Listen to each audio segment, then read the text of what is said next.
Udhëheqës së serbëve të Kosovës përsëritën refuzimin e tyre ndaj planit aktisari në bazë të cilit u shpall pavarësia e Kosovës dhe thanë se plani 6 pikësh i sekretarit përgjithshëm të Kombeve të Bashkuara është kusht për integrimin e komunitetit serb në institucionet e Kosovës. Në një bisedë për zërin e Amerikës, sekretari shtetëror i Ministrisë për Kosovën në qeverinë e Serbisë, Oliver Ivanović, nuk beson se mund të ketë një afrim ndërmjet komuniteteve në Kosovë, veçanërisht tani që është shpallur pavarësia. Me zotin Ivanović bisedoi korrespondentja jon Edona Demaj. Autoritetet serbe ngulin këmbë në zbatimin e planit 6 pikësh të sekretarit të përgjithshëm të Kombeve të Bashkuara, si kusht për integrimin e komunitetit serb në institucionet e Kosovës. Sekretari shtetëror i Ministrisë për Kosovën në qeverinë e Serbisë, Oliver Ivanović, thanë në një bisedë për zërin e Amerikës se u takon institucioneve ndërkombëtare që të bëjnë pjesën e tyre të punës, për të vendosur kontakte dhe për të shmangur çdo mundësi të përplasjeve ndërmjet komuniteteve në Kosovë. Në zyrën e tij në qendrën bashkërënduese për Kosovën të qeverisë së Serbisë në pjesën veriore të Mitrovicës, zoti Ivanović tha se gjendja në Kosovë nuk është as pak e lehtë dhe për këtë arsye duhet një zgjidhje konstruktive. Duke hedhur poshtë planin e zotit Marti Ahtisari, në bazë të cilit është shpallur pavarësia e Kosovës, ai tërheq vërejtjen se plani 6 pikësh është miratuar nga Këshilli i Sigurimit i Kombeve të Bashkuara.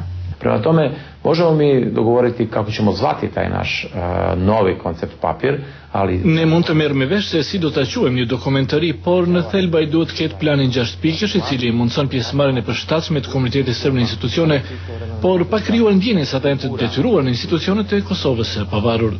Por plani 6 pikësh që parasheh postiera është një formë të autonomisë për policinë, drejtësinë e doganat në zonat e banuara me shumicë serbe, është hedhur poshtë nga autoritetet e Prishtinës. Zoti Ivanović thotë se zbatimi i këtij plani do të ishte në të mirë të gjithëve. Pa ja ne vidim praktične razloge zašto se vlasti u Prištini bune protiv ovog sporazuma u 6 tačaka. Prosto ako žele da imaju vladavinu prava svuda na čitavoj teritoriji Kosova i Metohije, onda će sigurno voditi račun. Unë nuk shoh arsye praktike pse udhëheqësit në Prishtinë kundërshtojnë planin 6 pikësh. Thjesht nëse ata duan të kenë sundim të ligjit në tërë territorin e Kosovës, duhet të kujdesen që edhe serbët jenë pjesë e policisë dhe drejtësisë. Kushtet në cilat serbët mund përfshihen në polici dhe drejtësi janë të përmendur në planin 6 pikësh dhe ato të zbatohen gjitha pikat për një herë që do të ishte zgjidhja më mirë apo një nga një, nuk është shumë rëndësi. Por në parim, serbët nuk do të jenë pjesë e policisë së Kosovës për aq sa nuk përmbushet ajo kërkesë e cila është e përcaktuar në këtë plan që përfshin drejtësinë dhe fushat e tjera.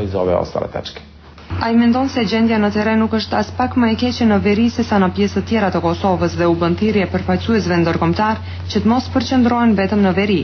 Zoti Ivanović tërheq vërejtjen se serbët e Kosovës do të vazhdojnë të kenë besim në qeverinë e Serbisë, e cila ka për detyrë që nëpërmjet institucioneve ndërkombëtare të ushtrojë trysni tek pushteti në Prishtinë për të ndryshuar qasjen e tij ndaj komunitetit serb, duke i trajtuar ata si qytetarë të barabartë.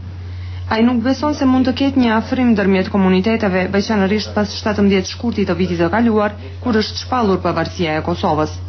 Thellimi i hendekut, thot ai, mund të jetë mjaft i rrezikshëm. Od nedostatka komunikacije u to je stanje u kome se sada nalazimo između dve etničke zajednice do nga mungesa e komunikimit që është gjendja aktuale në marrëdhëniet ndërmjet komuniteteve deri tek moskuptimi dhe konflikti mundshëm nuk ka shumë dallim. Gjendja ekonomike, jo qëndrueshmëria politike mund të nxisin konflikte të mundshme ndërmjet komunitetit serb dhe atij shqiptar, edhe këto janë pastaj konflikte më të gjera. Prandaj askush nuk duhet të mbyllë syt, veçanërisht përfaqësuesit e Bashkisë Ndërkombëtare dhe të NATO-s, cilët edhe për shumë vjet do të jenë të pranishëm dhe të nevojshëm, me që nuk ka komunikim të drejtpërdrejtë ndërmjet shqiptarëve dhe serbëve, atëherë duhet një i tretë që të na lidhë mes vete. Serbia e mbështetur nga Rusia vazhdon të kundërshtojë pavarësinë e Kosovës, të cilën deri tani e kanë njohur 55 vende të botës, ndër të cilat Shtetet e Bashkuara dhe vendet kryesore të Bashkimit Evropian. Për zërin e Amerikës, Edona Demaj, Prishtinë.